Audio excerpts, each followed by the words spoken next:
I'm Richard Gearhart, an intellectual property attorney specializing in patents, trademarks, and copyrights. And I'm Elizabeth Gearhart, not an attorney, but I help with marketing at Gearhart Law, and I have my own startups. Welcome to Passage to Profit, everyone, the road to entrepreneurship, where we talk with entrepreneurs, small businesses, and discuss the intellectual property that helps them flourish. We have an amazing show for you today. We have two guests who have been participants in an Emmy-nominated film called The Invisible Extinction. It's a documentary about the microbiome. So joining us are Marty Blaser, and he's the director of advanced biotechnology and medicine at Rutgers University, and also Maria Gloria Dominguez-Bello, who's also a professor at the Department of Biochemistry and Microbiology at Rutgers University. And we really look forward to talking with them about the important information that they have about the human microbiome. And then we're going to switch gears a little because, we like to mix it up on this show. And we're going to have Matheus Riolfi with Tint. If you wondered what people are doing with AI, listen closely. And then we have Jasmine Mitchell with J Carmels, J Carmels, yeah. Sorry, who, wow, she's a baker. Go to her site. You're going to get hungry. Anyway, I can hardly wait to I'm hear what already they have getting to say. hungry. I can't wait. So, but before that, we have IP in the news. And what is on IP in the news today? Time to partay. Is that what this is about? I think this is for tailgates and outside parties. Well, tell us about what is going on. Well, Ford had a patent application published. It's not a patent yet because they have to fight for it at the patent office, but they had an application published. So this is the Ford Motor Company. Ford Motor Company, where people can hook up all their car radios together and make surround sound out in a parking lot somewhere. So why would I ever want to do that? Well, you can use external speakers too. Why? Well, how old are you? Let me guess, they're going to put all their car radios together and listen to Passage to Profit. It was surround sound. Yeah, why not? Why not? I think that sounds like a great idea. But obviously, this is intended to provide entertainment for tailgates, for parties, and all sorts of other things. And it is pretty interesting that the technology allows for that now, right? It is. The other thing I think is that car speakers have gotten so good that it's like having a great speaker and it just happens to be in your car. So, well, that was my next question. I mean, I remember car speakers just in the doors of the car, and they weren't very powerful and they weren't very loud. So, maybe now the technology is better that we can handle these kinds of things. Well, they covered a lot of bases. So whatever this app is or however it's going to be controlled can unroll the window or open the door. There can be a control car. I guess it would have to be a control car, right? The host. So interesting technology coming down the road. So Kenya, tell us, what do you think about this? I think it's cool. It reminds me of like what they've been doing with smart homes, but now they're just going to create smart cars that do all this extra stuff at the, I guess, probably sound of your voice or a click of a button. So I think it's innovative and moving in the right direction. Yeah, I guess that's, it's interesting that they're looking for ways to enhance communication between automobiles. I mean, you could see this going another step further, perhaps, and actually having other types of communication between automobiles, such as, you're not driving fast enough. Step on the gas and get going, right? Well, that's what I was going to say. You could give someone the finger, and yell at them at the same time. So, Matheus, what is your take on this? Yeah, I agree with Kenya. I think that they can unlock some very interesting use cases. And also, you're talking about the sound systems not being too powerful, but maybe here is a good excuse for folks to invest more on the systems. And I imagine if you have a parking lot full of cars playing the same song or in a concert or something, it can be interesting. I think it can create some nice experiences.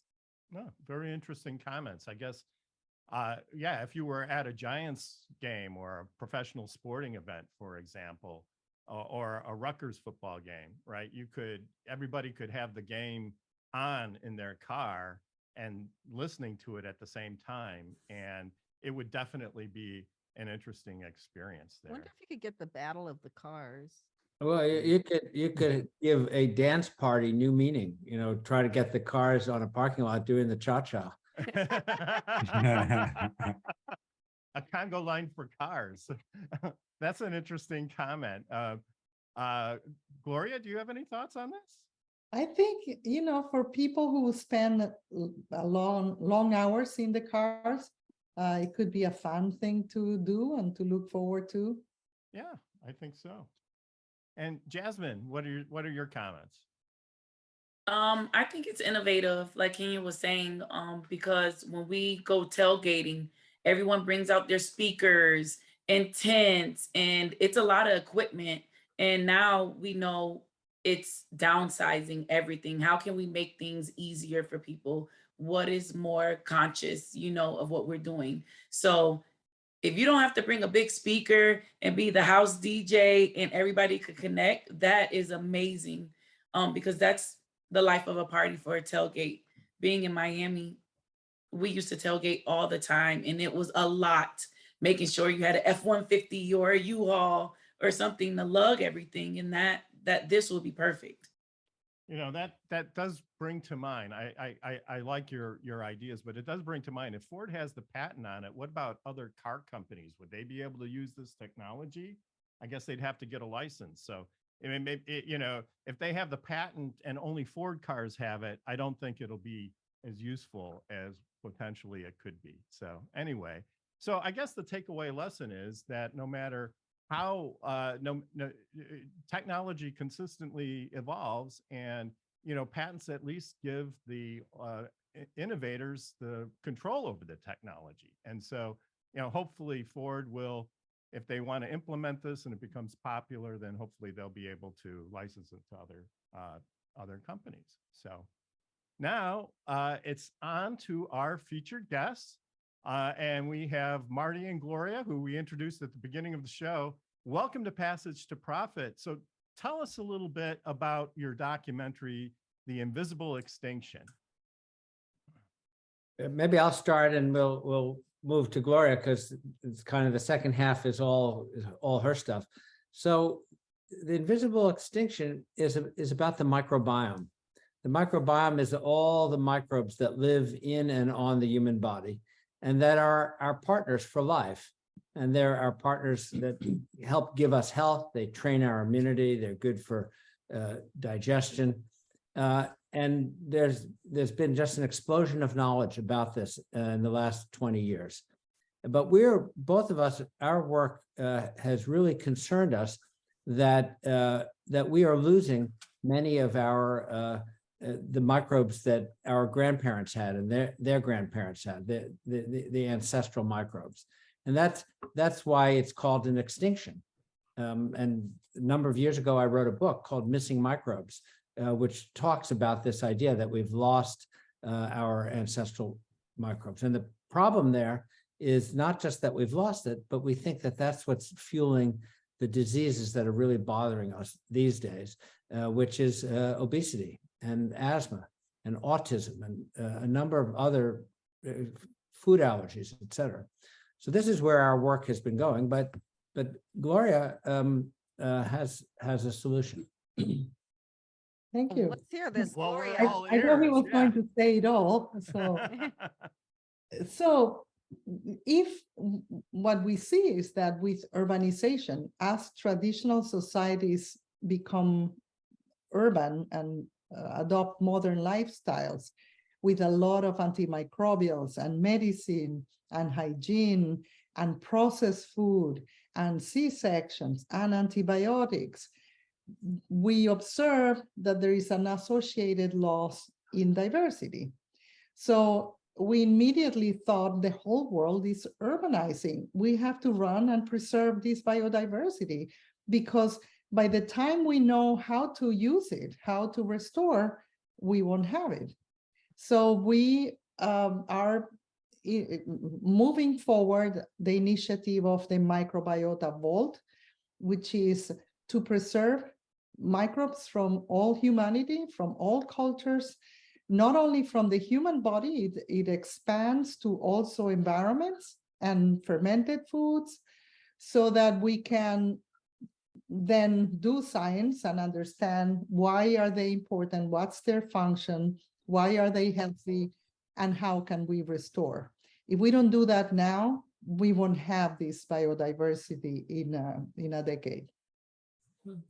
That is really fascinating. I have to say, we watched a documentary last night and I stayed awake through the whole thing. I thought it was really good. Usually I fall asleep during documentaries. But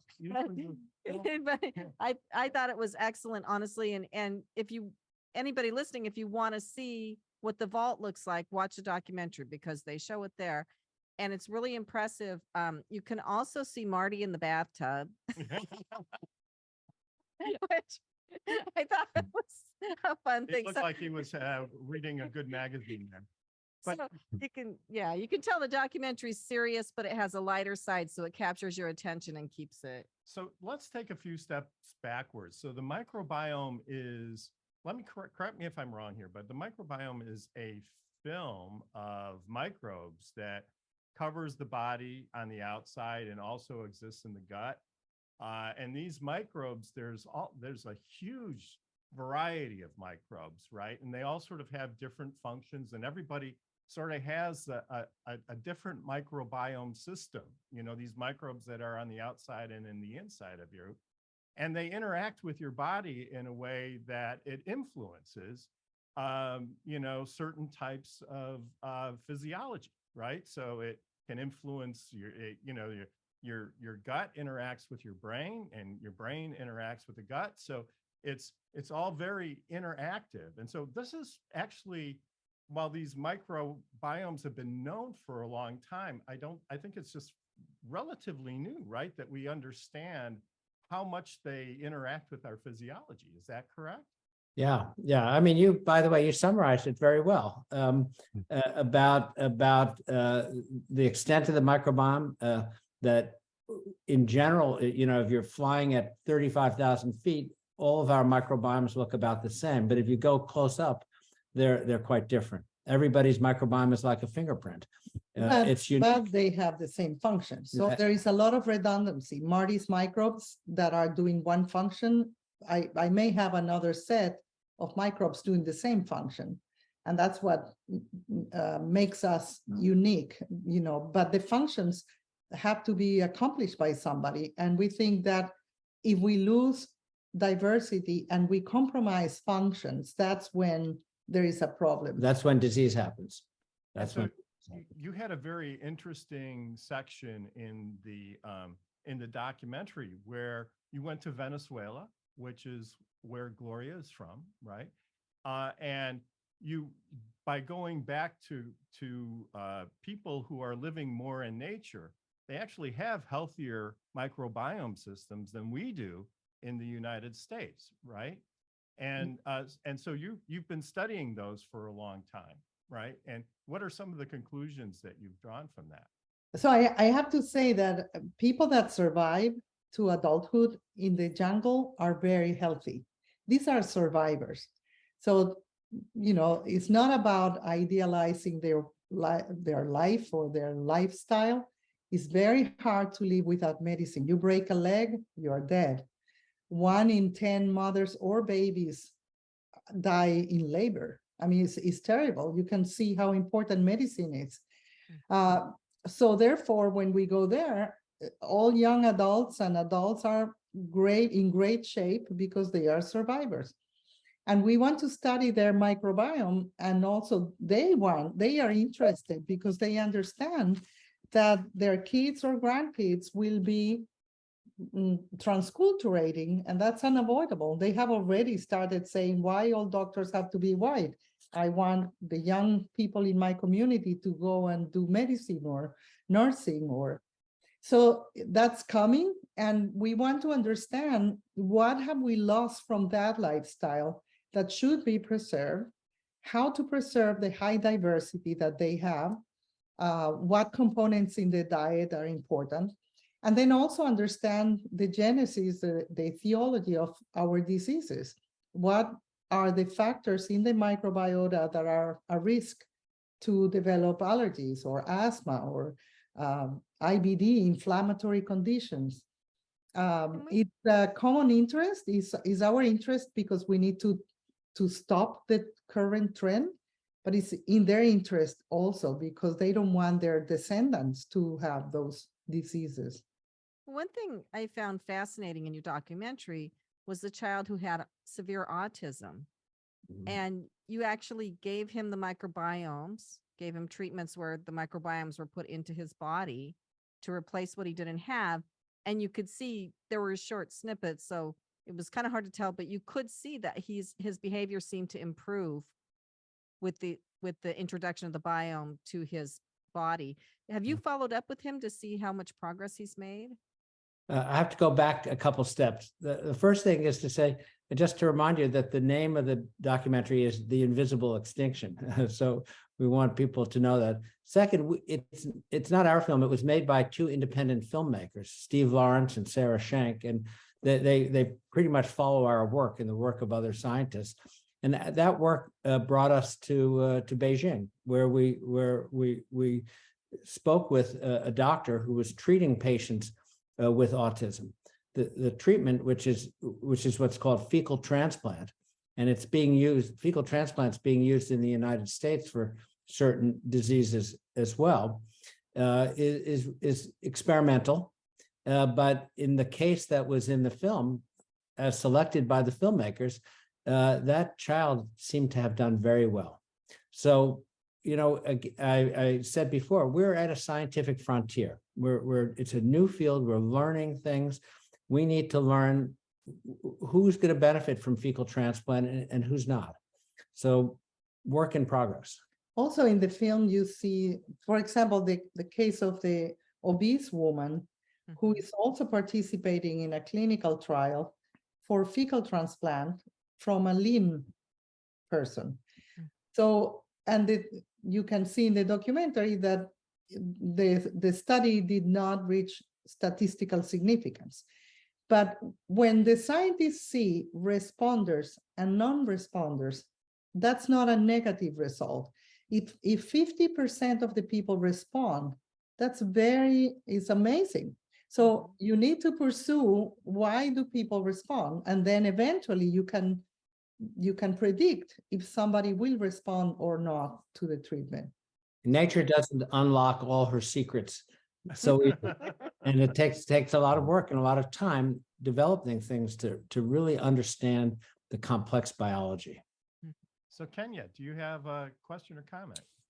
I do. You had mentioned some of the factors when it comes to food, and I wanted to see if you could share some of that, because I had heard on the radio yesterday that even French fries here in the United States have 19 ingredients in them, as opposed to Europe, where there's only 3 ingredients. So I was hoping you could elaborate a little bit on where food is concerned in all of this. Well, food has a big influence on the microbiome. There's no question about it. And it's hard for me to comment about the French fries issue because I didn't see the report. I don't know what those 19 items are and whether those are kind of adulterants or whether they put them in to spice it up in some way, and these are natural food substances. To me, that would make a difference, by the way. We think that it's actually important to eat a variety of different foods. And generally that means a plant-based diet. Every plant is different. And the food is basically a bunch of chemicals. And the chemicals in an apple and in an orange are quite different. But the chemicals in a piece of cake and a piece of bread are actually quite similar. So the more you can diversify your diet, the better it is for your microbiome, because they're eating that too. And our microbiome is diverse, and we want to keep that diversity. And with the fries and many other things, I mean, the issue that makes food unhealthy is excessive processing and putting chemicals. And so the more natural a food is, food should be processed, cooked, or to the extent minimally processed. You could ferment, that's also a process, but you are not adding stuff. And, because the industry benefits in being able to preserve food, they can food, they put preservants there, which are antimicrobials. And then when you eat that, you're eating the preservants, you're eating all the stuff. The food industry discovered what humans crave for. And this is really evolutionarily wired. We crave for the things that our ancestors didn't find in abundance. We crave for fat. You know, our ancestors went hunting and the animals are very lean. It's the same thing with the current day hunter-gatherers. They eat very lean. We crave for salt. Salt is there if you are near the oceans. And we crave for sugar because sugar, you know, the sweetest thing you can find in nature is honey, which is very, very scarce. And the rest are fruits, and fruits are highly diluted sugars, and they are fructose. And so the industry discovered that we all love that. Everybody loves that, those three things, which in excess are extremely unhealthy. And then they put that on the food and everybody loves that. So the only way to control that is to accept that you like it. You know, this is human, is wired evolutionary probably, and then control it, you know, and you know, control, I'm going to eat a hamburger with these fries that have 19 ingredients, you know, once a month, and enjoy that, but not make it a routine because it's really toxic. Low fiber, we don't like high fiber food unless you know how healthy it is or you develop the taste.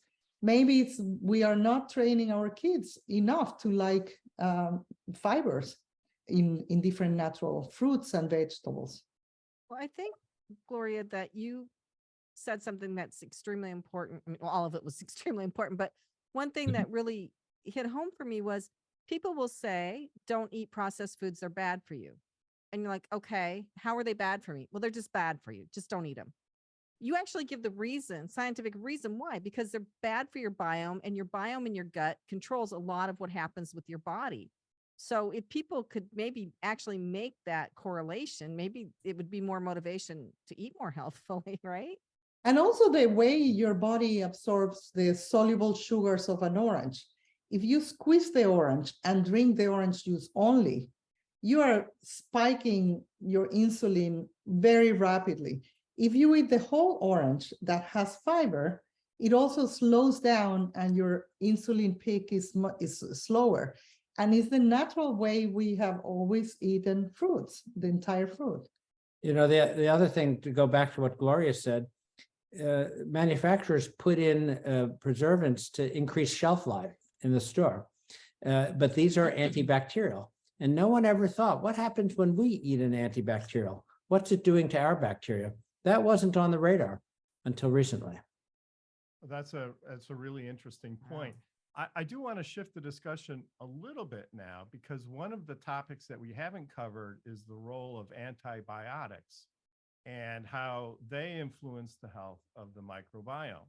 And so I think a large piece of your work has been really focused on how antibiotics can be harmful for the microbiome. Could you explain that a little bit more for our audience? Yeah. And I'll just mention that the reason that the filmmakers came to see us is that about 10 years ago, I published a book called Missing Microbes: How the Overuse of Antibiotics is Fueling Our Modern Plagues. And so that title tells you something. So antibiotics came into medical practice about 80 years ago, and they were miraculous. And both the health professions and the public have kind of fallen in love with antibiotics because they're so great. And so we've been using them more and more and more in tremendous amounts. The average child in the US gets 3 courses of antibiotics by the time they're 2, and 10 courses by the time they're 10. That's the average child. And we're now understanding that antibiotics have cost because they're disrupting the microbiome. And it's especially important in early life. That's when everything is forming. That's when babies are forming their immunity. They're forming their metabolism. Their brain is developing. And the microbiome is the partner in this, and antibiotics are disrupting it. So yes, that's a big part of what we do, is trying to understand, how are antibiotics doing this and how can we counter that? One of the counters, of course, is to use less antibiotics. And everybody knows that we're overusing antibiotics, but many people don't want to pull the trigger. And so that's great. We have to take a commercial break right now, Marty, but we'll be back right after this. And we definitely want to explore this topic because I think it's so important that people understand this. We'll be back with more Passage to Profit right after this. Welcome back, listeners. You are listening to Passage to Profit with Richard and Elizabeth Gearhart, our media maven, Kenya Gipson, and two incredible guests today. These people are cutting edge researchers in human health, and they are finding out things that we needed to know years ago. They're Now you're telling us. Okay. So we have Marty Blaser and Maria Gloria Dominguez-Bello here. They're from Rutgers. They're doing research on the human biome. And if you missed our first part of the conversation with them, the podcast is out tomorrow.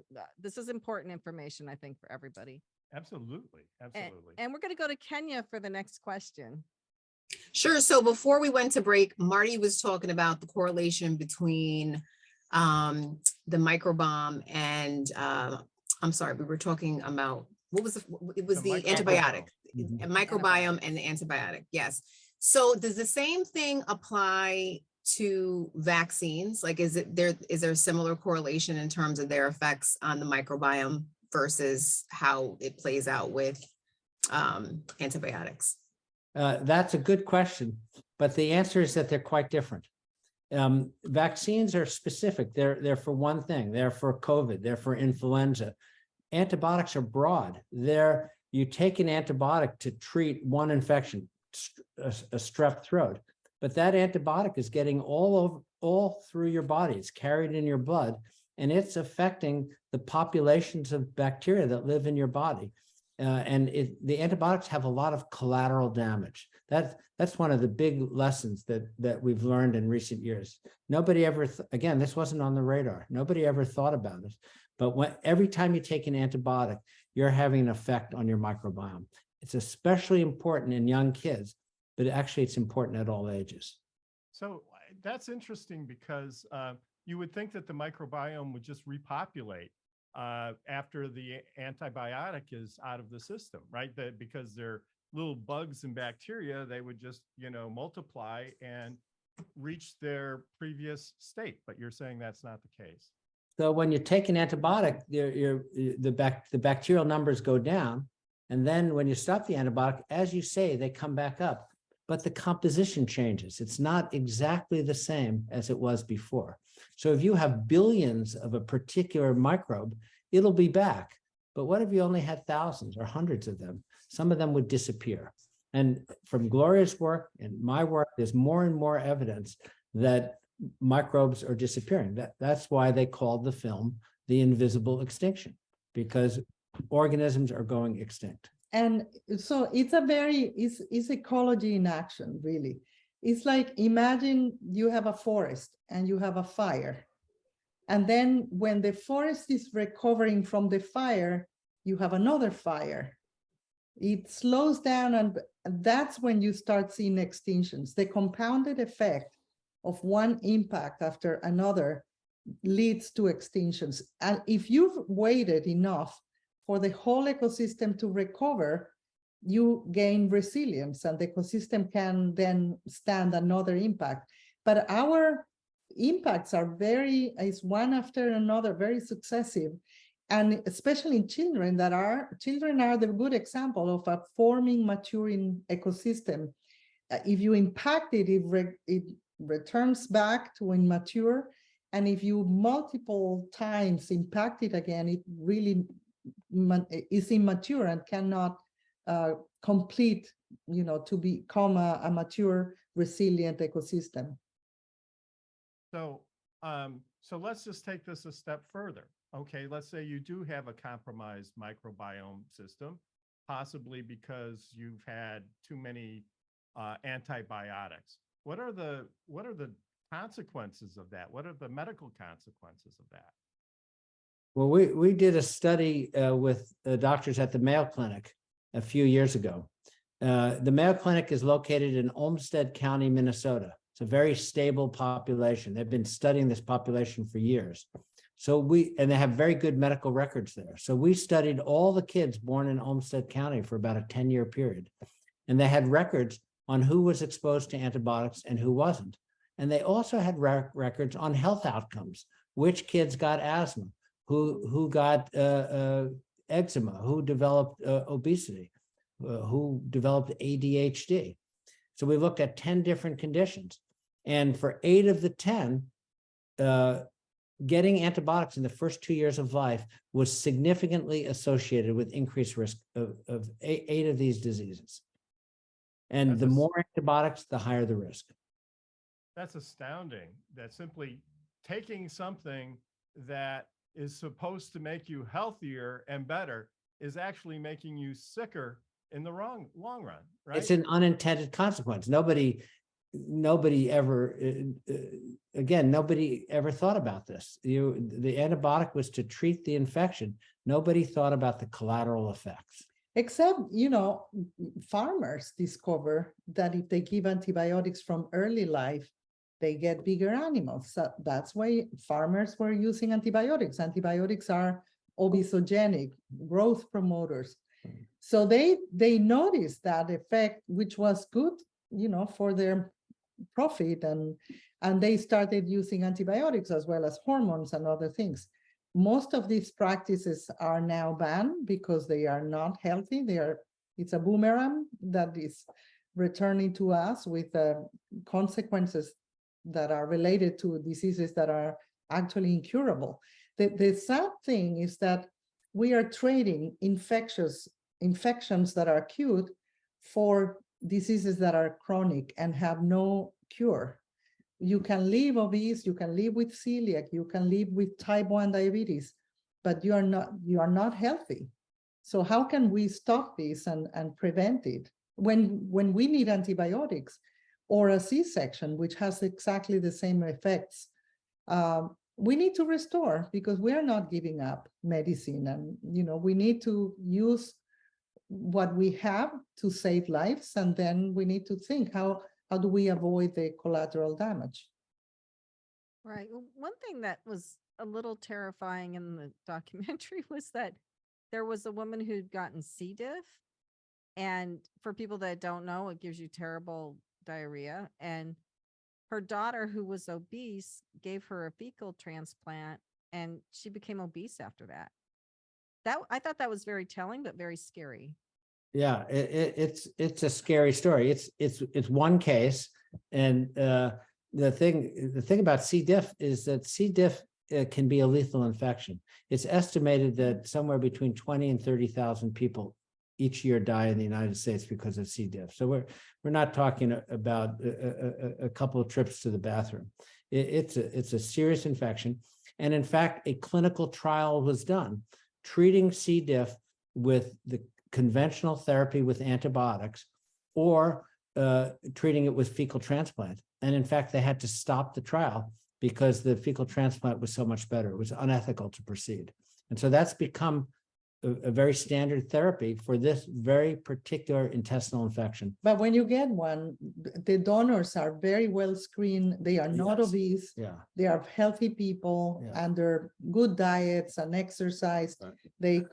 They control their lives because they are donating microbiome. But the fecal transplant is undefined. It's not a manufactured product like a drug that you buy. And there have been cases with bad results from the fecal transplant. So it's a good step. It's important therapy for some people. There's now development of giving people cocktails of very specific bacteria to try to do the same thing in something that is very well defined that could be used as a drug. I'd rather have that than the poop pills. I was just going to say, for our listeners who don't know what fecal matter means, it means poop, right? So you're taking poop tablets, or you're getting poop capsules, or you're getting poop put into your intestines, right? So, Kenya has something she wanted to ask. Yeah. So when it comes to the fecal transplant, is it similar to what they do with cows with like healthy cow rumen, where they take it from the cow's intestines and then they give it to the other animals so that they get into a healthier state? Yes, something like that. In humans, doctors call it the north route or the south route. It goes straight to the intestine or oral. And still, again, if you're dying, if you're dying for Clostridium difficile infection, you better have one, even if it's yucky, because, it can save your life. And the relief is immediate. I don't think anybody really tastes it. It goes in pills or it Right. goes in through the south route. So it's the thought is unpleasant. But again, it's ecology. Imagine in your garden, you have a fire, and then your neighbor's garden that was as beautiful as yours, you transplant it. You plant all the plants again, your garden will, immediately, acquire that community and grow healthy. Well, I have a friend who's had C. diff. She recently was on antibiotic after antibiotic, and it supposedly she doesn't have it anymore, but she still has the symptoms. And she did think about the fecal transplant. I'm going to really bug her to get that now because it's not completely going away. It's been 5 or 6 months. And she thinks she got it from eating underdone hamburger that was old. Actually, C. diff comes mostly from people taking antibiotics. Even a single course of antibiotics can give C. diff. It can be living in your body. You take antibiotics and it kills many organisms, but then C. diff blooms. It grows up. It's like a weed. If you destroy the ecosystem, C. diff can overgrow. Right. And I think when it comes to this topic, prescribing antibiotics, I think a point that you've made in the past is that the number of antibiotics prescribed far exceeds the number that need to be prescribed. So just mostly because of cultural issues, because of what we thought that antibiotics were sort of a side effect free drug. We've been taking antibiotics and using them at a much higher medical rate than is really necessary. Right. Yeah, let me give you some facts. In the U.S., if we're using 100 courses of antibiotic, well, actually in the U.S., across the population, for 100 people, there are about 75 antibiotic courses a year. For every 100 people, 75 courses. In Sweden, the comparable number is about 45 courses. So in Sweden, the comparable number is about 30 courses. So Swedish doctors are treating their patients with about 40% of the antibiotics that US doctors are treating. And there are no big epidemics in Sweden. The Swedes are doing just fine.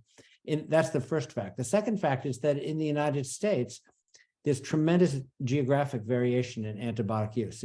In many of the states in the deep South, the antibiotic use per capita is double that of states on the West Coast. But there is not double the rate of serious bacterial infections.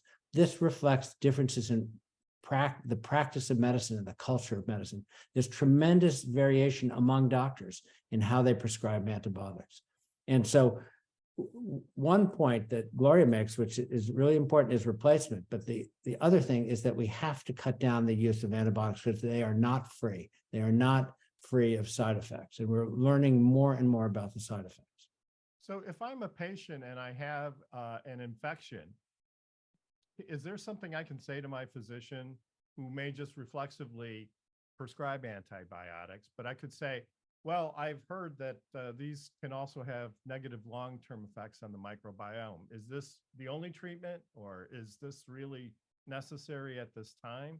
I mean, I think it would take an average person a lot of courage to say that, but maybe you make your doctor think twice, and that's a good thing. I mean, it's one of the reasons that we worked with the filmmakers to make the Invisible Extinction, to bring this out to the public so that the public understands this. Many members of the public, there are many infections that are not treatable by antibiotics. Viral infections, which are very common, are not treatable by antibiotics. And one of the problems is that people come to the doctor and say, please give me an antibiotic. I want an antibiotic. Some doctors react and they say, okay, sure, I'm happy to give you the antibiotic. They have trouble resisting the patient. So we have to change the dialogue. We have to instruct the doctors, antibiotics have cost. We have to instruct the patients, antibiotics have costs. Yeah, I think just hearing this now makes me more aware if I have another infection in the future, it might be worth it just to take a couple aspirin and, stick it out as opposed to threatening my Or ask the microbiome. doctor, how long can I wait and see if it goes away? Because you want the antibiotic if it's needed, right? If it's needed. So can we wait 24 hours and see how, because a lot of things just go away. The immune system works and resolves them. So for serious infections, antibiotics are extremely important. But most infections that people go to the doctor for are mild. And most of these mild infections go away by themselves. And so if you take an antibiotic and you get better, you'd say, oh, that's great. That antibiotic made me well. But we know that most of these will get better by themselves. And otitis in children, in babies, most of them are caused by viruses. So The ear infections. the ear infection. So, can you wait? And how long can we wait before giving the baby antibiotics? For babies, it's crucial because that's when you are, causing the biggest damage to the microbiome that is maturing. Right. You talk about that in the documentary. My son had terrible ear infections, and I was able to get him the tubes in his ears at 13 months. That was as soon as they would do it because he was on an antibiotic almost all the time. And if he wasn't, he was just in misery. And that was, but they didn't, the problem was they weren't a long-term solution for him because it kept coming back. Right. And that's another problem. So we have very important research needs. We need better diagnostics so we can tell which child has a viral infection and doesn't need an antibiotic and which child has a bacterial infection.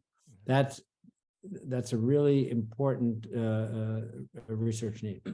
Well, we have to stop now for another commercial break, but I just want to say this is amazing information, and we're so glad that you made the time in your busy schedules to join us for our program today.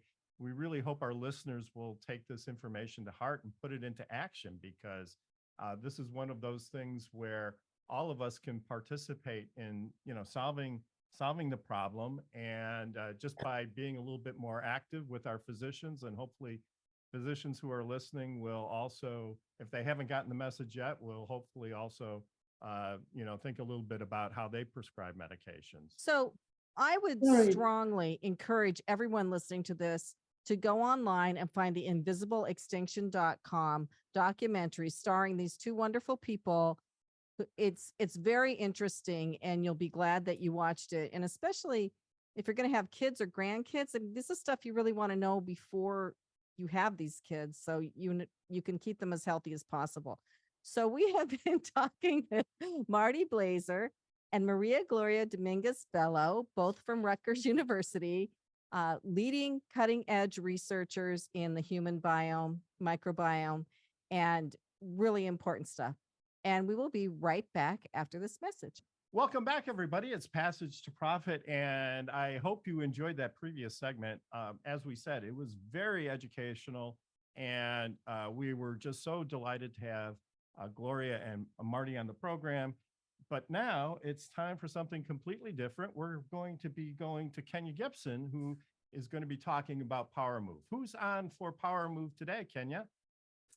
So for Power Move today, I actually wanted to give it to Nicki Minaj. She recently was in the news for being innovative and branching off to start her own record label, which is not a new thing, but for a female entrepreneur, there's not a lot of female-owned record labels in the industry. So her first artist that she signed was Ice Spice, which many of you may not know who Ice Spice is, but it's a big deal going on in music right now, especially as a female entrepreneur, that she's creating a space for other creators and artists to make room and not, be having only one label option available to them. So I wanted to give her a power move today. Well, that's great. Yeah, anybody who starts their own business has to have a lot of courage, right? So Right. shout out to her for sure. And Also, now it's time for our delightful co-host, Elizabeth Gearhart, who's going to be talking about her projects. Yes. So for those of you who've heard this before, and those of you who haven't, I have a startup called Blue Streak Directory. It's a video directory of small businesses online, and I've been working on it for a while. It's gone through many different iterations, but I'm getting closer to being able to do a soft launch and populate it with business owners. I'm pretty excited about it. I have a website designer working on it, and I actually found a site that had a reviews page that looked very much like what I want to do. So that was exciting too. And then for all you cat lovers out there and dog lovers too, actually, start a podcast with Danielle Woolley called the Jersey Podcats because we're in New Jersey, where we have people come on the show and we talk about cats. And it's just a blast. We're going to monetize it eventually, we hope, but right now we're just having a lot of fun with it and meeting a lot of really interesting people. So that's keeping me busy these days. That's great. So now I get to introduce our next speaker, Matheus Riolfi with Tint.ai, and really interesting use of AI. So Matheus, please tell us all about what you're doing. Yeah, thank you. Thank you for having me. So I'm the co-founder and CEO of Tint. So we help brands and tech companies embed insurance into their products. Like think about Airbnb or Uber. You as a customer don't even have to think about insurance, but every time you use one of the services, there is insurance in place. So if you stay in an Airbnb and God forbid the place catches fire or the kid breaks the TV or something, like Airbnb has worked with a lot of insurers to kind of make sure that you are protected there. So at Tint, what we do is we help those brands, the companies like Airbnb, create that same experience for their users. Because I bet nobody in this call cares about insurance or likes insurance. No, Well, none let's of just us be honest. does. Okay, yeah. Let's be honest. Well, I do think that businesses need insurance, but what I find fascinating is the AI component. What does the AI actually do that you wouldn't do otherwise? Yeah, absolutely. So what we do is like, those companies, Airbnbs and Ubers, and they have so much data on their side that we can help them use AI to help to price those insurance products and protection products better, to adjust claims faster so the users can get paid a lot faster than they would otherwise. So AI is really building on top of like all this kind of vast amount of data that companies and brands have that can be used for insurance use cases. And again, what we're hoping here is that insurance becomes a feature, becomes like a background product that you always have protection, even if you don't have to think about it. So that's really interesting, though. That is that the AI engine is going out and gathering information about other past claims and past situations, and then they're using that to resolve claims. And you can do that much more quickly than it was done before. Is that essentially what you're doing?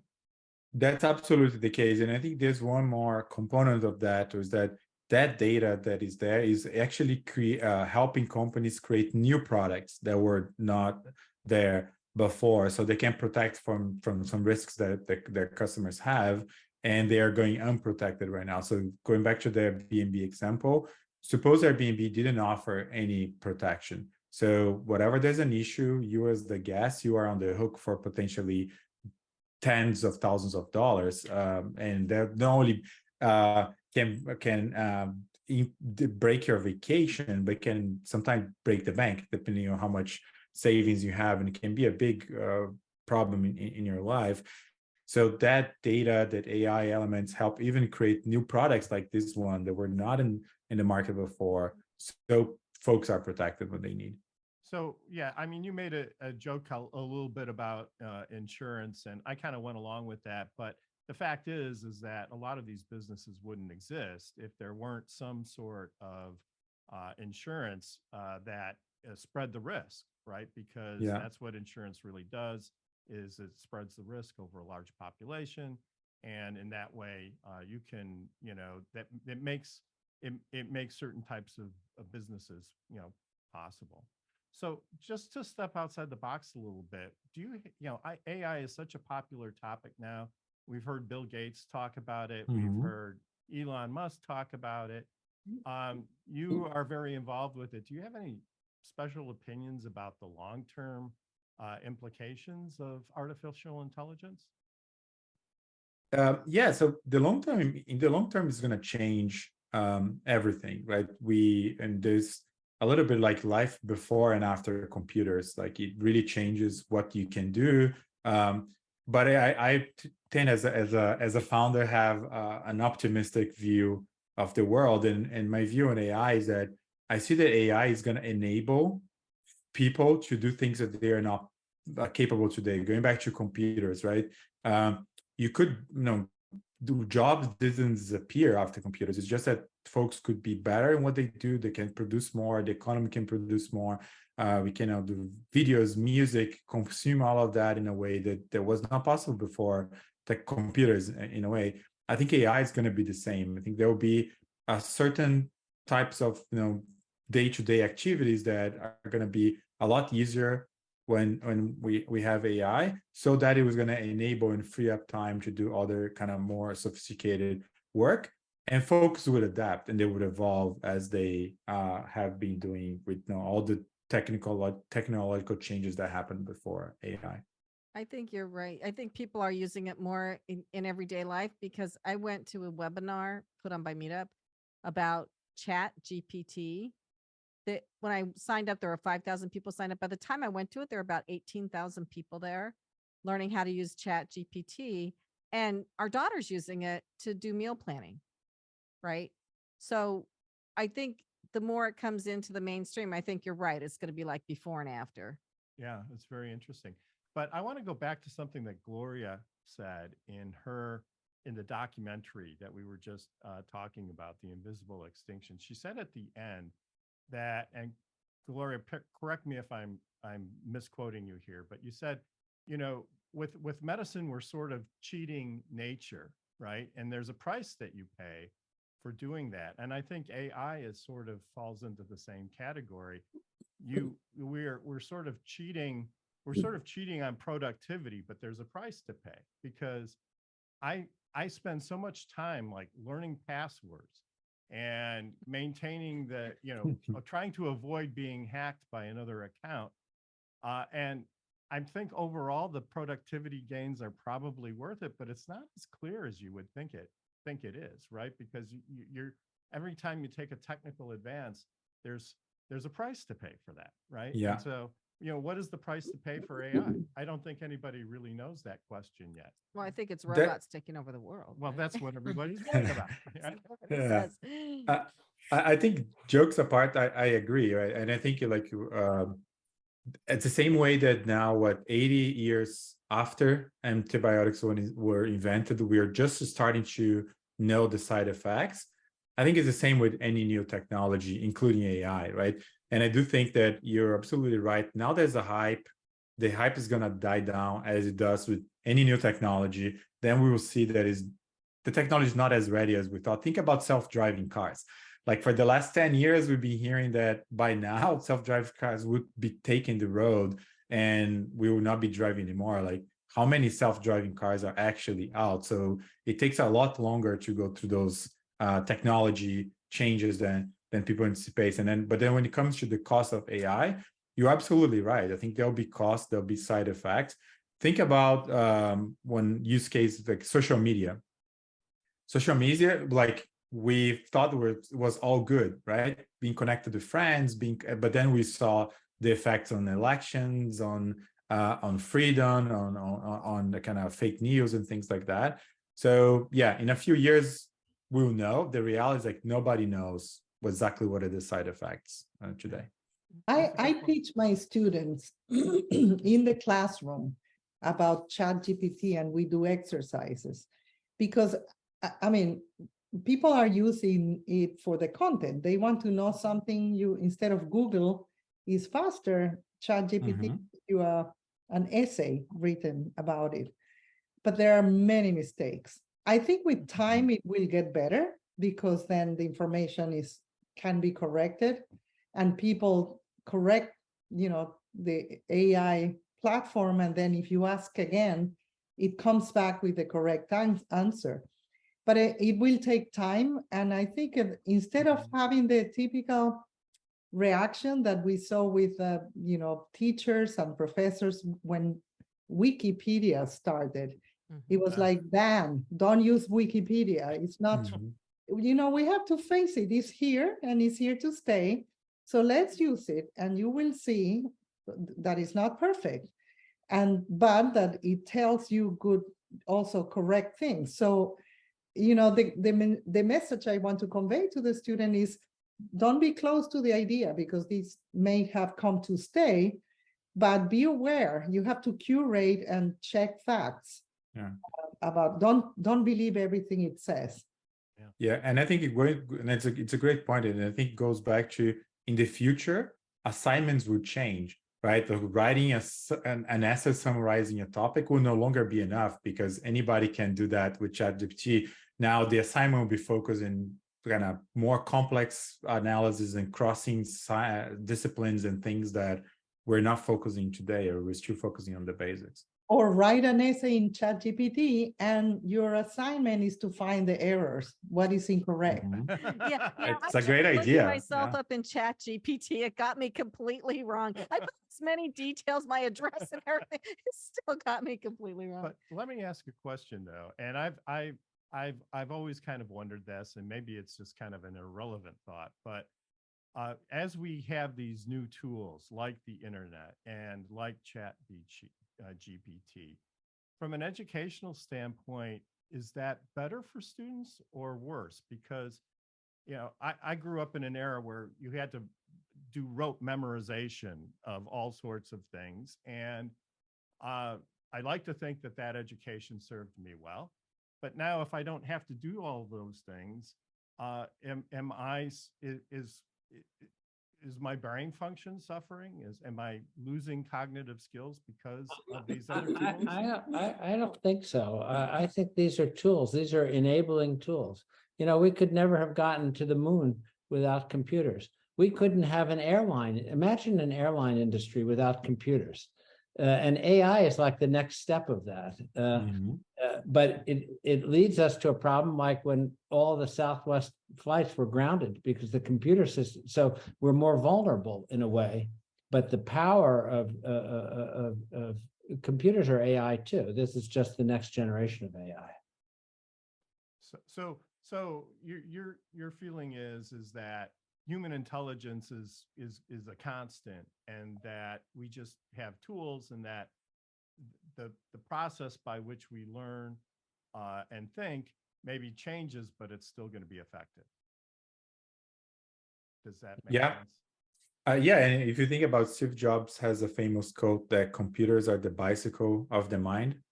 I would want to say that AI is the airplane of the mind, right? It's like it can bring human mind to even the next level when everything is working properly.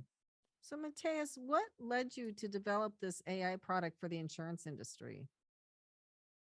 Yeah, my former employer is a company called Turo. They are in the peer-to-peer car sharing space. So you can basically rent car from individuals, your neighbors, somebody in a different city.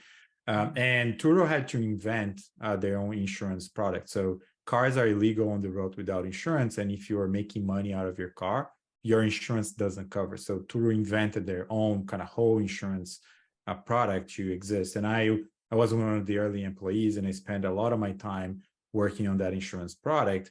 And I saw how hard it was for Turo, which is not on the insurance business, to figure all of this without help. And we saw on the AI side, the power of using analytics, using AI to mine all the data that Turo had inside. So we connect the dots, my co-founder and I, and then we decided to start Tint, which bringing the same technology Turo used to really now every company out there. Okay, great. Well, Richard is giving me the twirly finger, which means we're out of time for this segment. But thank you. It's really great to see somebody using AI for real world applications. I mean, it's been so esoteric till now. So where can we learn more about your company? You can go to Tint.ai, which is our website, or you can find me or us on LinkedIn as well. Okay, so now we are on to our next presenter, Jasmine Mitchell with J Carmels, and her website is absolutely yummy. So tell us what you're doing, Jasmine. Oh, thank you so much, and thank you for having me.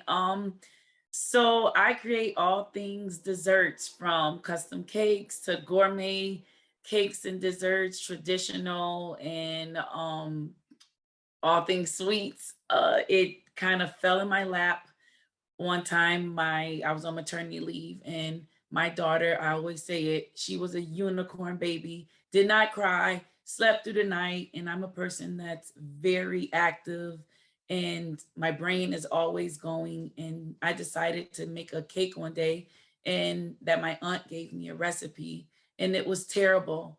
And from that day, But it was I probably was good for your microbiome, right? exactly, exactly. My body totally rejected it. My taste buds said, no, this can't, you can't ingest this. And from that moment on, I decided I am going to do anything I can to perfect this, because how are they doing this on TV and on all these shows? Like, if they can do it, I can. And I just started practicing. And next thing you know, my family started ordering stuff for me. And then friends started finding out. And then it became a business. Next thing I knew, I was going downtown, getting my license and patents and everything. And I'm like, oh my goodness, now that I look back at it, and that was 8 years ago. And I'm continuing learning every single day. Well, congratulations. So, what do you see as the future for your business? I honestly go back and forth with, do I want to have a storefront that I have to pay overhead, or is this going great inside a commercial kitchen? Because I rent in a commercial kitchen right now, and it just makes it so easy to you meet other people because we share a kitchen together. But that dream is kind of teetering back and forth. But also, I would like to be in other states and teach people, because I was a stay at home mom for a little bit of time, did not know anything about baking, and decided, let me try this recipe. And now I'm teaching people. People call, my company and say, hey, can you teach me? Do you have classes? I just want to learn how to bake a cake or something simple. And I have a party coming up. And that's how my Instagram on social media grew so much. And I started giving recipes and how to videos for people. The feedback was insane. So then I realized I'm doing custom cakes on the weekends, but during the week, I'm a teacher to people, and just creating their palette and making it bigger. Well, I have to throw this to our marketing guru, Kenya. Kenya, what do you think? I think it's great. I'm not as well versed in the baking space, but you mentioned a few patents. What have you gotten patent that you feel comfortable sharing? Um, my name, like, my name is strong, and a lot of people don't understand. Get your name patent, get it trademarked, because anybody can have it. Like, there's a billion people in the world, and someone could be thinking about it. I'm not the only Jasmine. I'm not the only J Carmel in the world. So you want to make sure you hold tight to that and own what you own, because somebody could own it in a blink of an eye, and everything that you worked hard for, it can go to waste. And I've learned that with everything I've learned in the baking community. And you may say, oh, what, baking? That's nothing to get patent. That's nothing to get trademarked. Yes, what if you come out with a dessert that someone wants to use? Yes, it's your creative thing, but somebody could take it that's more popular than you and take it to the next level. And now it's theirs. And you're like, no, it was me. I promise it was me that did it first. That's the same with book. That's the same with AI. That's the same with science, what we've been talking about all day. Well, It Jasmine, falls under that umbrella. yeah, I mean, we really appreciate the plug there that you gave for intellectual Yeah, we couldn't property. That agree was very more. passionate. But of course, I couldn't agree with you more. And a lesson to anyone who's starting a business is that you want to first check and make sure that your trade mark or trade name is available, and then you want to protect it, because you're right. I mean, the cost of doing that compared to like having to go through rebranding or, and sometimes it's unfortunate, but the world can be a cruel place. And sometimes people borrow things that they shouldn't borrow. And you don't want to see your investment in your business just go out the window, right? So having intellectual property can help you protect that. So are you selling online? Are you shipping to people across the country? What are you doing right now? And not at the moment. So my Instagram went skyrocket overnight. I posted a video of this peach cobbler cake and everybody went crazy and was like, can you ship it here? Can you ship it there? But it's food. I'm very strategic and I'm very careful about shipping food. And I want to make sure I'm learning everything because nobody can't say Jasmine, J Carmels got them sick. No, you don't So want it's that. just yes. So it's just being strategic because right now, yes, I'm working at a commercial kitchen, but it's myself and my family members. You start small and then you grow into something big. And I just want to make sure I'm doing everything right. But that's one thing. Yes, in the future, maybe in Walmarts and Targets and big stores, take over and say, hey, we want to sell your product in there. I see that. I do see that happening in the future, and I will not be opposed to it. Well, I just want to say I'm sorry, Richard, go ahead. I had a comment about her Instagram reels going viral. That is amazing that you got that to work for yourself. Well, yeah. So what is your secret? We want to know, number one. And number two, you're obviously really passionate about your business and that really comes through. And I think that that's really going to help you grow the business in the way that you see it. And I think what you're doing is absolutely amazing. I just wanted to ask before Kenya gets to her question is, well, what is your biggest hurdle right now? What is the thing that's what roadblock would you like to alleviate to get to the next level of success? I would say what every entrepreneur would say, yourself, fear of the unknown and putting yourself out the way. Every day is a fight of, okay, am I doing it correctly or I'm not? But being an entrepreneur, you're not doing anything wrong. You have to take it step by step. Nobody started knowing everything. I learned every single day that, oh man, I shouldn't have done that. How can I have a solution to this problem? So I would say I'm my biggest hurdle because, for instance, we talked about shipping. I could start tomorrow, but I'm like, oh no, let me research it one more good time. But I have everything, but something else comes on our plate as an entrepreneur, and that's navigating what's the priority and what should I go with first and what should I put last. So yes, me, and I'm honest with that and transparent. There are no maps where leaders go, right? So right. Kenya, what you were going to bring up the Instagram piece. I think that's important. Yeah, and I was just going to ask, have you ever thought about going to a subscription-based model on your IG or any of your social media? Because you give a lot, I see you have a lot of recipes that are up here for free, right? And they're great, but like, have you ever thought of a way to like maybe monetize it and charge like a monthly fee and then people get like X amount of recipes per month or something like that? Yes. So I actually have an ebook coming out on Monday called All Things Cake.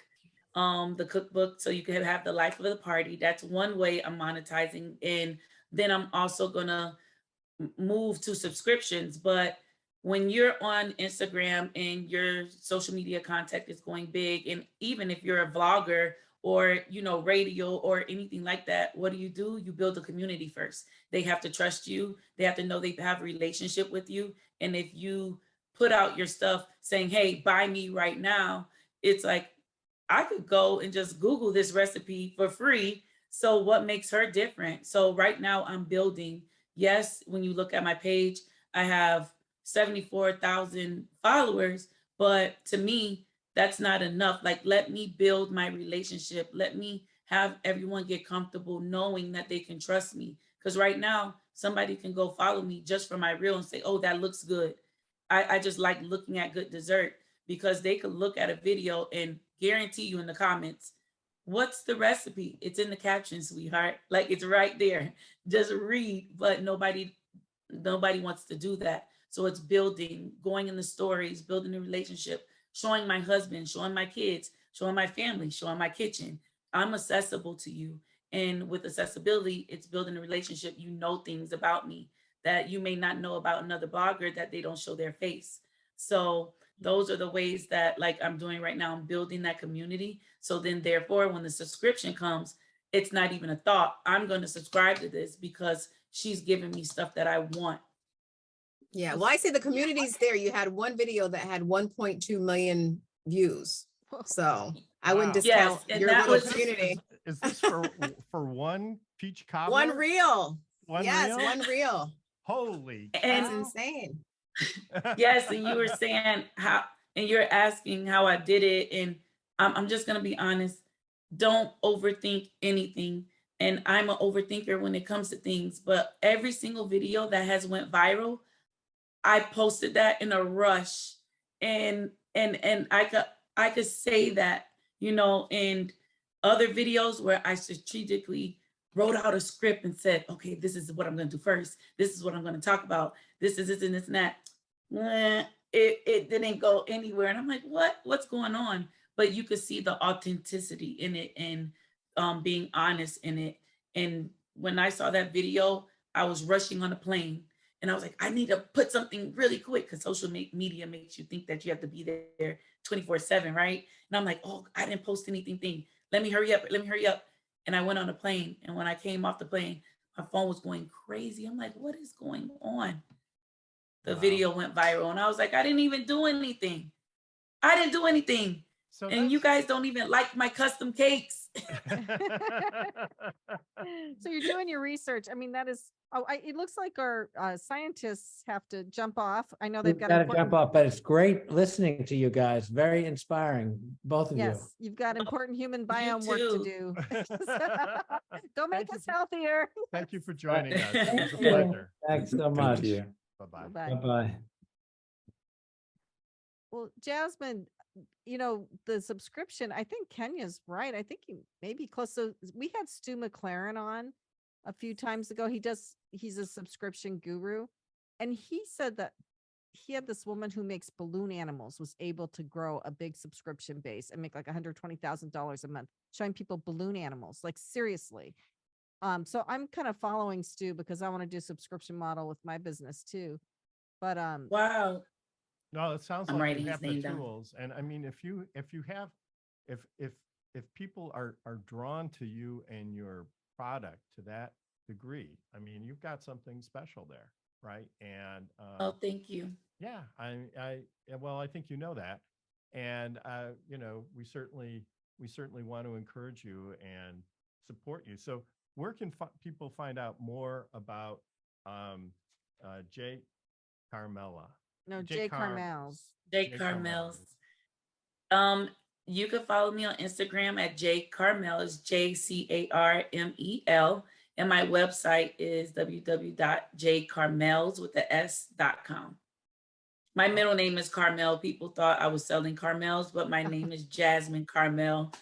So that's where That's the a J very Carmel pretty comes name. from. So it was Yeah. the peach Thank you. cobbler pie that got all the views. Is that what it was? It was a peach cobbler pound cake. Peach. Oh my God. Yes, I one day I was like, a vanilla pound cake is awesome, but let me just throw some peaches and cinnamon and nutmeg inside and see what happens. Oh, I And totally get it now. Yeah. And my That- family was now my it makes guinea sense. pig. Okay. Well, all your videos do well, by the way. And that one was like 1.2, and then the other ones are well into the 500,000 views. So you got a secret sauce going on there. I saw Christ on your page, so he's probably part of your secret sauce. Yes, very, very, the main one that's doing it. Trust me. Yeah. Well, people, yes, Peach cobbler. pound people cake. love to eat. Oh my And God. it is almost He's still peach. saying That's peach just- cobbler pound cake. That's all you hear in the background. Peach cobbler pound cake. Wow. It's a That secret sounds sauce. so good. Oh my gosh. Right. Well, Okay. anyway, we need to take a commercial break, right? Okay, well, listeners, you are listening to Passage to Profit with Richard and Elizabeth Gearhart. Our special guests today were Martin J. Blaser, MD, and Maria Gloria Dominguez-Bello, both from Rutgers. And we will be right back after these messages. How do you make an adult instantly happy? Be darned if I know. It's not like we're small children anymore. It isn't as though a little plastic toy inside a box lunch is going to brighten up our day all of a sudden. Well, the marketing division of the largest fast food chain in America begged to differ with that, and they said, hey, why not give it a try? The Adult Happy Meal, biggest success they've had in years. What do those folks understand about us that we don't? Well, they know about the inner child. The inner child is that small young soul within us that's there since the day we're born. It's with us all of our lives. It directs our impulses, our instincts, our emotions, our desires.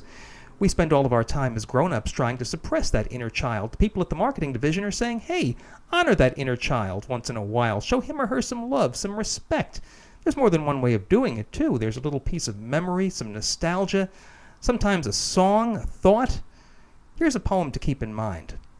Honor your inner child every day, and you'll have an easier time finding your way. Welcome back, everybody. It's Passage to Profit, the road to entrepreneurship with Richard and Elizabeth Gearhart. And Marty and Gloria had just an amazing presentation, really learning a lot of science today. This was a science-y type of program, I think. Including food science. Including food science, right? Yes. Absolutely. And now, though, it's time for the star of the show, Elizabeth Gearhart, to ask the question. So what is the question today? Well, and I had an answer to this, but it changed after this show. So, but anyways, my question is, what are you looking forward to this summer? And we'll start with you, Matheus. What are you looking forward to? I am looking forward to like normal traveling, when you can go to places, when you don't have the restrictions, you can feel that we are fully back to normal. I know it's going to be crowded, but even that is part of traveling, a part of being human. So I'm looking forward to that. Do you have any special places you're planning to go, or? I do actually. So my parents live in Brazil, so I'm going down there visit them in July. So I'm really looking forward to that. Nice. What about you, Jasmine? What are you looking forward to? As soon as he said travel, I was like, yes, I'm going to Italy and Rome and Greece and Pompeii, and I am so excited. I cannot wait. So yeah, I'm ready. My bag is already packed. So, and that's in July. I'm jealous of you guys. Are you going for business or are you going for pleasure? For pleasure. My family, we it's like 9 of us, and we always go for a big trip once a year. So that's where we're going this time. We have a different place every single year. A huge place. So yeah, we went to Mexico last year. So awesome. That's great. Well, it's nice that you have that tradition, and certainly gives you lots to talk about, after the trip, and great bonding too. And I hear Italy is great in the summertime. So, by all yes, means. we made a promise that when we went to Mexico that we were going to do the 7 wonders of the world. So now we've already planned out like the next 7 years. So nice. I'm excited about it. Do they make you cook? As long as she brings the peach cobbler pound cake. Right?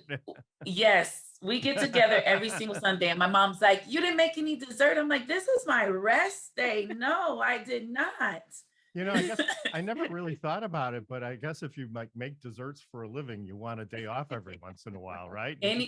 Anytime someone asks, I'm like, "Are you kidding me?" But okay. Okay. Okay. Yeah. So Kenya, what about you? What are you looking forward to this summer? Traveling. I actually won a trip to the Bahamas, so Whoa, I'm really excited about that. Yeah. How So did you do that? courtesy of iHeart. Oh, really? Yeah, so I won something, which was great. So I'm excited. I'm not sure who I'm taking on that trip because my husband doesn't want to go. So I might take Naya, and it might be a girl's trip, but I'm definitely going. And no later than August, which is my birthday month. So Oh, that's great. So they'll, Mhm. will they actually give you the time off, or do you have to work while you're actually? oh in no, I'll the take, job? I mean, I'll have to take vacation time, so I will take the time, but yeah. I mean, Well, it's, I that's don't, good. they should have given me another week with the trip, right? I should have Yeah, they I should think, have. you know, negotiated that. Makes at it's the sense. not time. too late to bring it up, right? You know? Right, like, hey, So- by the way, does that come with an extra week of vacation, seeing that I Right. won? Right. You, I what was kind of just prize is it if you have to thinking- work on your If I didn't use vacation? use my own time, Yeah, right? that's no prize. So, So, Yeah. what about So you, I'm Richard? thankful though. What are you looking forward to this summer? oh boy, I was so glad that spring got here finally. And it's been kind of an early spring. We had a mild winter here in New Jersey. So really not too much to complain about, but I was just so glad when the the weather warmed up and we went through daylight savings time. And now I get to spend some time out on the deck. We have a lightly wooded backyard. So really looking forward to just, spending some time outside. I have a small sailboat that used to be on a lake, but last year we moved it from the lake to the ocean. And so I'm going to have the opportunity to actually sail in the ocean now. And I'm Nice. looking forward to that. So I'm not going with them. I'm not a swimmer. So right. So that's the downside. But it'll be a different environment. The lake I was at didn't have a lot of wind, which was really bad if you're a sailor, right? But this being out on the ocean, there will be wind, and I'm looking forward to zipping across the bay in my sailboat. So well, I was just looking forward to the warm weather. We're not supposed to have like that killer heat this summer. We're supposed to have like a normal summer where it'll just be nice and warm. But we do get the most delicious peaches here in New Jersey. Mhm. So after hearing about Jasmine's recipe, So that's why he's going crazy about the peach cobbler. Okay. yeah, she that knows is what I'm we've looking been married forward a while, so she That's knows what I I'm like. looking forward to now is making, that peach cobbler this summer with these delicious Jersey peaches. Yeah, that sounds good. So that is that. So now it is time to do a review of everybody's website. I think that's a great idea. And by the way, we just want to remind you one last time that if you haven't had a chance uh, to hear the whole program, you can do it by going to our podcast wherever you get your podcasts, Apple, Castos, the whole range, and you can find us at Passage to Profit Show, and you can listen to the episode as many times as you like. So Right. we would encourage you to do We're that. on YouTube as well, but it sounds a lot better on the podcast because it's really well produced by our producer at iHeart. That's So right. Go. what a great show. Absolutely amazing. I thought our guests were really informative. It was all about science, even food science today. So I think we're all a little bit smarter than when we started at the top of the hour. For some of us, that might not be too hard. So I'm going to go through everybody's websites one more time. We had Martin J. Blaser, MD, and Maria Gloria Dominguez-Bello. They are both from Rutgers University. They're researching the human biome. They were stars in a documentary called the Invisible Extinction.com. And they also have a website, microbiotavault.com, MICROBIOTA vault.com. Yeah, and their documentary, The Invisible Extinction, was nominated for an Academy Award, which is, I think, is impressive. And I think the Academy just really wants to bring attention to this issue. So, Right. And then we had Matheus Riolfi with Tint.ai, and that's his website, www.tint.ai. Really interesting. He is using AI, helping companies get insurance that they need. And it's a really powerful use of AI. right. And this is like a real life example of AI. And I would really encourage everybody who has a business who is looking for insurance to seek out this his website and learn more about it. You know what I hate? I hate when people use acronyms and they don't say what they actually mean. So AI is short for artificial intelligence. Sorry Okay. about that. And then we Well, had if you don't know by now, though, seriously. no, it's true. Then we had Baker extraordinaire Jasmine Mitchell with J Carmels. Her website is jcarmels.com, JCARMELS.com. You can find her on Instagram and watch her reels, and that's J Carmel without the S on And she's Instagram. the inventor of the deadly peach cobbler pound cake, which I'm hoping to enjoy in some fashion soon. Yes. So, in any case, I want to say thanks to everybody on the Passage to Profit team. Look for the podcast tomorrow, and you can find us on Facebook, Instagram, and Twitter. Passage to Profit Show, or Passage, and also our Passage to Profit YouTube channel. And while the information provided during this program is believed to be correct, never take a step without first checking with your legal professional. And for all your patent, trademark, and copyright needs, our firm, Gearhart Law, offers free consultations. Contact us at gearhartlaw.com. And that's it for us. And we'll see you next week on Passage to Profit.